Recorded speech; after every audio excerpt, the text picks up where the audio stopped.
warahmatullahi wabarakatuh. Alhamdulillah rabbil alamin. Kita syukur Allah Subhanahu wa taala, kepada salam kepada Rasul Muhammad sallallahu alaihi wasallam. Ananda santriwan dan santriwati Madrasah Tarbiyah Islamiyah Candung. Kita syukur kita kepada Allah, kepada salam kepada Rasul Muhammad sallallahu alaihi wasallam. Pada pertemuan kita kesempatan kali ini yaitu membahas tentang bab jual beli, bahwa kitab sumber pegangan kita yaitu kitab I'anatul Talibin jilid 3 yang dikarang oleh Al-Imam Al-Bakhri. Bismillahirrahmanirrahim. Babul bai'i, bab jual beli. Wa lughatan muqabalatu syai'in bi syai'in.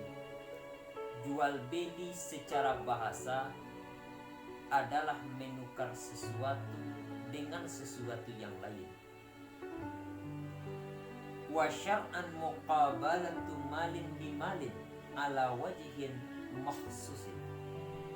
Sementara jual beli secara syar'i adalah menukar harta dengan harta berdasarkan cara-cara yang tertentu. Apa yang dimaksud dengan cara-cara yang tertentu?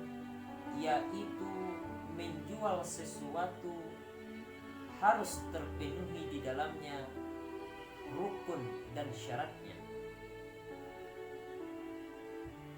Wal aslu fihi qabla al-ijma'i ayatun ka qawlihi ta'ala wa ahallallahu al-bai'a wa akhbarun ka khabarin su'ilan nabi sallallahu alaihi wasallam ayyul kasbi atyabu faqala amalur rajuli biyadihi wa kullu bai'in mabrurin ay la ghasya fihi wala khiyanata. Dan dalil tentang kebolehan jual beli sebelum adanya ijma adalah beberapa ayat seperti firman-Nya Allah Subhanahu wa taala, dan Allah telah menghalalkan jual beli. Dan beberapa hadis seperti hadis ditanya Nabi sallallahu alaihi wasallam, manakah atau apakah usaha yang baik? Lalu beliau menjawab, adalah usaha seseorang dengan tangannya. Dan tiap-tiap jual beli yang baik artinya tidak ada unsur tipu daya di dalamnya dan tidak ada pula unsur penipuan di dalamnya.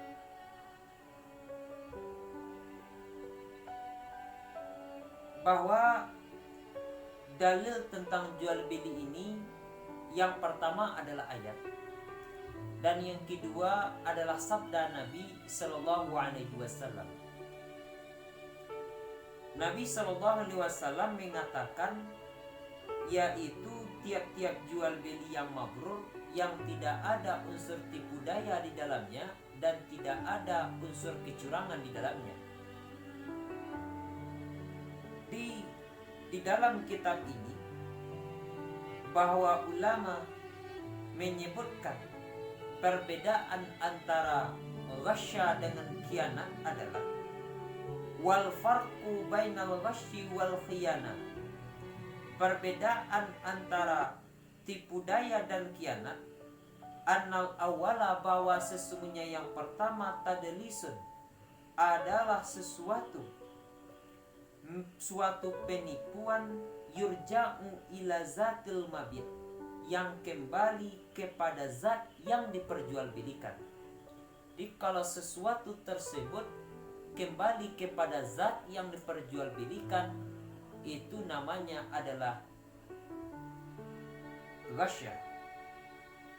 Apa contohnya? Seperti bahwa seseorang mengkeritingkan rambut seorang budak.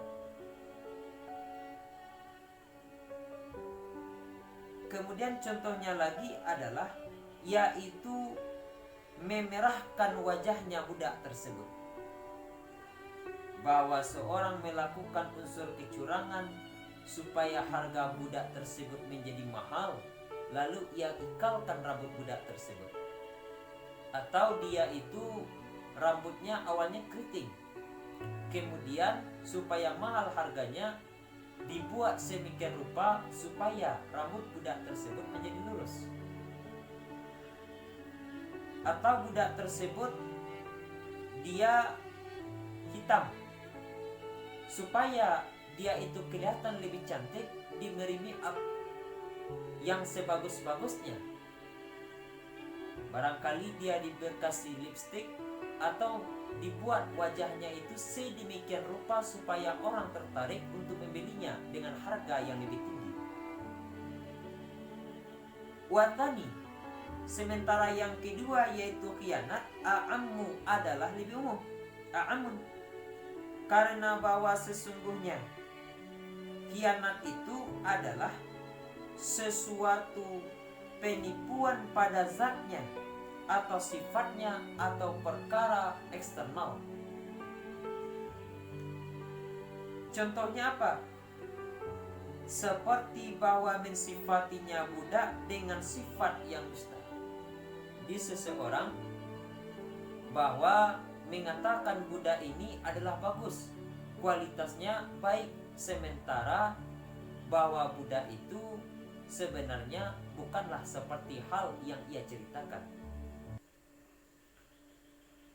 Dan contoh lainnya, waka'an yuzqara laha, waka'an yuzqara lahu tamanan kadiban, seperti bahwa disebutkan baginya budak itu, seperti bahwa menyebutkan seseorang terhadapnya budak itu suatu harga tetapi dengan harga yang dusta. Bahwa ia mengatakan bahwa budak ini harganya saya beli dengan harga sekian, ternyata ia membeli bukan dengan harga sekian, dan lain sebagainya. Yasihul bai'u bi ijabin minal ba'i'i walau hadlan wa huwa madalla ala tamliki dilalatan zahiratan. Sah jual beli itu dengan adanya ijab dari pihak si penjual, sekalipun ia bercanda gurau. Ianya ijab adalah suatu lafaz yang menunjukkan atas mempermilikan berdasarkan penunjukan yang jelas. Seperti bi'tu kadza bi kadza aw walaka bi kadza wa malaktuka aw wahabatuka kadza bi kadza. Seperti aku jual kep ini barang kepada engkau dengan harga sekian, atau dianya barang untuk engkau dengan harga sekian, dan memilikan dan mempermilikan aku kepada engkau, atau aku hibahkan kepada engkau ini barang dengan harga sekian. Wa kaza ja'altuhu laka bi kaza innawa bihil bai'u. Dan seperti demikian aku jadikan ini barang untuk engkau dengan harga sekian, jika seseorang berniat dengan menggunakan lafaz ja'altuhu itu untuk jual beli. Khusus mengenai lafaz ja'altuhu laka bi kadza, kata ulama bahwa ini lafaznya namanya adalah kinayah, bukan lafaz sharih. Karena lafaznya adalah kinayah, otomatis harus ada niat dari diri seseorang bahwa ia mempergunakan lafaz ini diperuntukkan untuk jual beli. Sebab karena ada kemungkinan lain bahwa dengan adanya kata ja'altu laka tersebut, seseorang mempergunakan kepada akad dalam masalah wakaf nantinya. Wa qabulin minal mustari, dan sah jual beli itu adanya qabul, minal mustari, dari pihak orang yang membeli, walau hadlan, sekalipun pihak si pembeli itu bercanda, wa huwa madalla ala tamalluki kadzalika kashtaraitu hadza bikadza wa qabiltu aw raditu aw akhadtu aw tamallaktu hadza bikadza. Dan dianya kabul adalah sesuatu yang menunjukkan atas memiliki, seperti demikian, atau suatu lafaz yang menunjukkan atas penerimaan, seperti aku beli ini barang dengan harga sekian dan aku terima, atau aku rela, atau aku ambil, atau memiliki aku ini dengan harga sekian. Wazalika litatimma sighatu dalu ala istiratiha qauluhu sallallahu alaihi wasallam innamal bai'u antaradin warida khafiyun. Dan sebermula demikian itu ijab dan qabul adalah agar menyempurnakan suatu sigat yang menunjukkan atas persyaratannya sigat berdasarkan sabdanya Nabi sallallahu alaihi wasallam, hanya saja jual beli itu adalah saling kerelaan dan kerelaan itu tidak nampak. Faktubira ma yadullu alaihi minal lafzi, maka dipandanglah sesuatu yang menunjukkan atasnya kerelaan berdasarkan lafaz atau ucapan.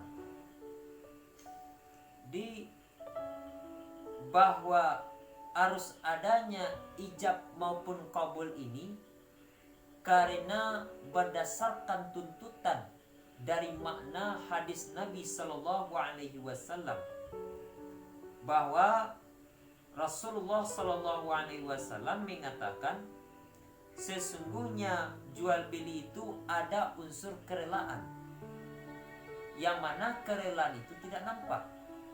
Wujud dari kerelaan seseorang tersebut dibuktikan yaitu dengan lafaz yang ia pergunakan.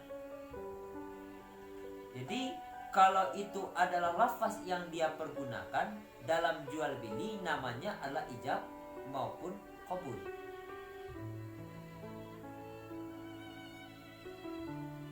Fala yan'aqidu bil mu'atati lakin ikhtira al inqadu bi kulli ma yata'araful bai'u biha fihi kal khubdi wal lahmi duna nahwi dawabi wal aradi.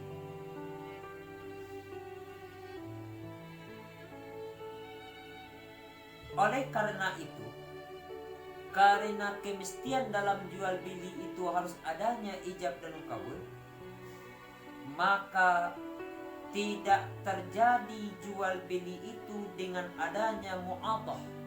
Mu'atah itu adalah dengan saling memberikan, akan tetapi tidak ada di dalamnya ijab maupun qabul.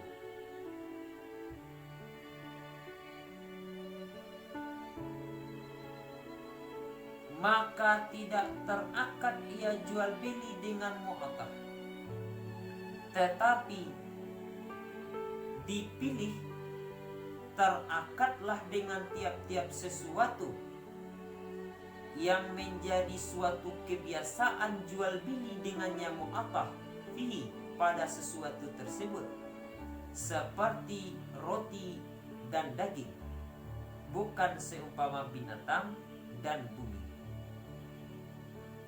Di dalam pendapat ini bahwa Imam An-Nawawi rahimahullahu ta'ala menyebutkan bahwa sesungguhnya jual beli yang dilakukan oleh seseorang secara mu'atah itu sah, kata beliau, dengan landasan itu telah menjadi suatu adat atau kebiasaan yang berlaku di tengah-tengah masyarakat, tentang persoalan jual beli semacam itu, seperti jual beli roti dan jual beli daging. Kalau diberikan contoh lain, ibaratkan seperti seseorang yang membeli permen, bahwa dia telah mengetahui harga permen tersebut, bahwa harga permen itu adalah 500 rupiah sebanyak 3 buah. Lalu pihak si pembeli, dia serahkan uang, lalu dia ambil permen tersebut sebanyak 3 buah, lalu dia pergi saja tanpa adanya kata ijab maupun adanya kata kabul. Selama itu dikategorikan menjadi suatu kebiasaan, maka hal yang demikian diperbolehkan menurut pendapat Imam An-Nawawi rahimahullah ta'ala.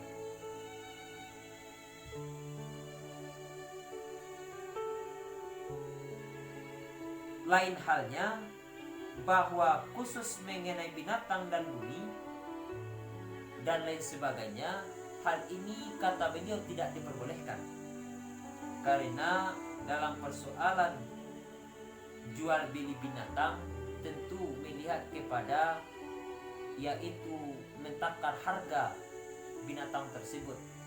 Ada kalanya harga binatang itu suatu saat naik, dan kadang-kadang ada suatu saat harga binatang itu turun. Dan begitu juga bumi, bahwa harganya bersifat relatif, kadang naik dan kadang-kadang harganya turun. Fa'alal awali al-maqbudu biha kal maqbudi bil bai'il fasili ay fi ahkami dunya, amma fil akhirati fala muqalabata biha. Maka berdasarkan pendapat yang pertama, yaitu pendapat ulama yang mengatakan bahwa jual beli mu'attah itu tidak sah, menurut ia al-maqbudu barang yang diterima dengan jual beli mu'attah seperti barang yang diterima dengan jual beli yang fasid.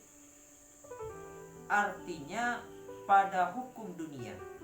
Adapun pada hukum akhirat, maka tidak dituntut ia seseorang dengannya jual beli mu'attah.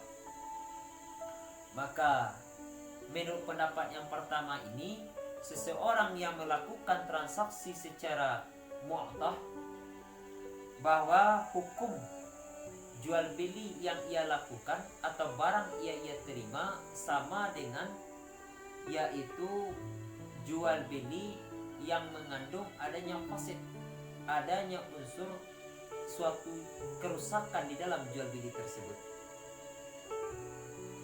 Maksudnya apa? Bahwa seseorang kalau ada unsur fasid, suatu yang merusak dalam jual beli itu, otomatis ia berkewajiban untuk mengembalikan barang tersebut. Sementara nanti kalau di akhirat, bahwa ia tidak diberi hukum atau tidak diangkat dengan melaksanakan jual beli secara mu'attah. Itu adalah menurut pendapat yang pertama, ulama yang tidak mensahkan adanya jual beli secara mu'attah. Wa yajri khilafuha fi sa'iril uqudi, dan berlaku silang pendapatnya ulama mengenai mu'attah pada sekalian akad-akad, baik itu nanti dalam persoalan akad wakafkah atau dalam persoalan ijarahkah dan sebagainya. Wa suratuha ayat tafiqa ala tamanin wa mutamanin wa illam yujad lafzun min wahidin.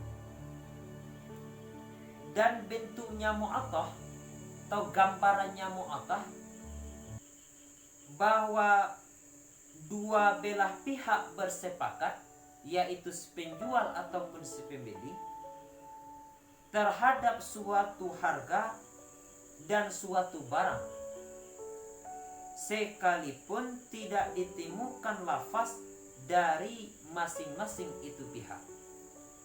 Dimaksudnya adalah yang mu'atta itu adalah bahwa antara si penjual dan si pembeli ia sama-sama bahwa mengetahui barang tersebut.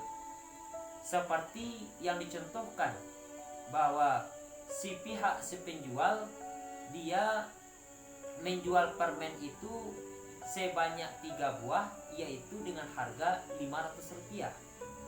Kemudian pihak si pembeli dia juga telah mengetahui bahwa sungguhnya harga permen itu Rp500, yaitu sebanyak 3 buah. Lalu pihak si pembeli dia berikan uang sebanyak Rp500, lalu ia ambil permen sebanyak 3 buah dan ia tidak mengungkapkan kata-kata sama sekali. Si penjual diam dan si pembeli pun diam, dan ia mengambil barang tersebut oleh pihak si pembeli. Maka itulah salah satu bentuk dari jual beli secara mu'attah.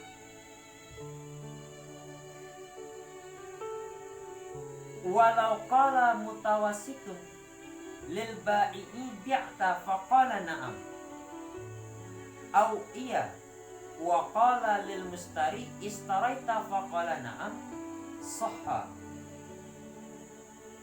wa yasihu aidan bina'am minhuma li jawabi qaulil mustari bi'ta wal ba'i'u istaraita. Dan jikalau berkata pihak yang ketiga kepada orang yang menjual, engkau jual, lalu ia berkata ya, na'am atau iya. Dan berkata pihak ketiga itu kepada si pembeli, engkau beli, lalu si pembeli menjawab ya, sahlah dianya jual beli. Dimaksudnya seperti ini, bahwa ada si penjual, ada si pembeli, lalu hadir orang lain, namanya yaitu pihak yang ketiga. Lalu pihak ketiga bertanya kepada si pembeli, apakah engkau beli barang si A ini? Lalu dia menjawab, ya, aku beli barang si A ini. Kemudian dia bertanya, pihak ketiga ini kepada si A, wahai si A, apakah engkau jual barangmu ini kepada si B? Lalu ia mengatakan, aku jual ini barang kepada si B. Maka sah jual beli seperti hal yang demikian. Dan sah juga jual beli itu dengan adanya kata iya dari kedua belah pihak, si penjual dan si pembeli. Karena menjawab perkataan orang yang membeli, bi'ta, engkau jual, dan orang yang membeli, istaraita, engkau beli.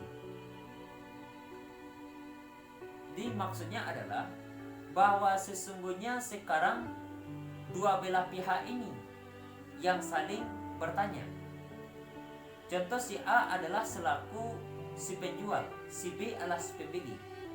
Lalu kata si B, si pembeli, wahai A, engkau jual barang engkau ini? Ya. Lalu si A bertanya kepada si B, wahai si B, engkau beli barang aku ini? Ya. Maka sah jual beli dalam kondisi atau ucapan seperti hal yang demikian. Walau qarana bil ijabi awil qabuli harfas tikbalin ka abinuka lam yasiha. Dan jikalau bersertaan dengan ijab atau kabul itu huruf istiqbal, seperti aku jual kepada engkau, tidaklah sah. Jadi kalau seseorang mempergunakan sigat akad dalam jual beli itu, yaitu dengan huruf istiqbal, dalam kajian ilmu nahwu yaitu menggunakan fi'il mudhari', bukan fi'il madhi. Ia katakan abi'uka, akan aku jual ini barang akan engkau. Berarti dia baru akan menjual, belum dia itu menjual barang tersebut. Jadi kalau karena akan, otomatis belum terlangsung yang namanya jual beli. Sebab yang akan itu adalah al-ludum, harus langsung. Dalam hal ini kata ulama bahwa orang yang mempergunakan akad jual beli dengan sigat fi'il mudhari' menggunakan huruf istiqbal, yaitu tidak sah hukumnya melaksanakan akad jual beli, ijab atau kabulnya di situ tidaklah sah. Qala syekhuna wa yadhharu annahu yughtafaru minal 'ami nahu fathita'il mutakallimi. Guru kita berpendapat dan yang jelas bahwa sesungguhnya diberi maaf dari orang yang awam seumpama mempatahkan ta mutakallim. Di menurut guru kita yaitu Imam Ibnu Hajar Haytami, bahwa sesungguhnya seseorang yang mana ketika dia melakukan transaksi jual beli, seharusnya lafaz yang dia gunakan itu adalah bi'tuka atau qabiltuka. Sekarang karena dia awam atau karena dia itu tidak pandai dalam berbahasa Arab, ia menjawab dengan kata atau dia mempergunakan bahasa bi'taka, telah menjual engkau akan engkau, atau dia mempergunakan lafaz qabiltaka, menerima engkau akan engkau. Maka dalam hal yang demikian menurut guru kita khusus kepada orang yang awam itu diberi maaf lantaran karena keawamannya dalam hal yang demikian. Kalau seorang yang mengetahui padahal dia salah dan dia mengetahui bahwa itu salah dan dia itu bukan orang yang awam, otomatis berlain pula hukum yang terjadi khusus pada orang ini.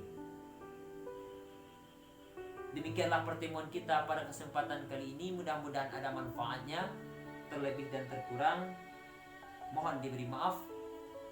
Sekiranya ada penyampaian atau penjelasan saya pada kesempatan kali ini ada benarnya, itu datangnya dari Allah Subhanahu wa taala.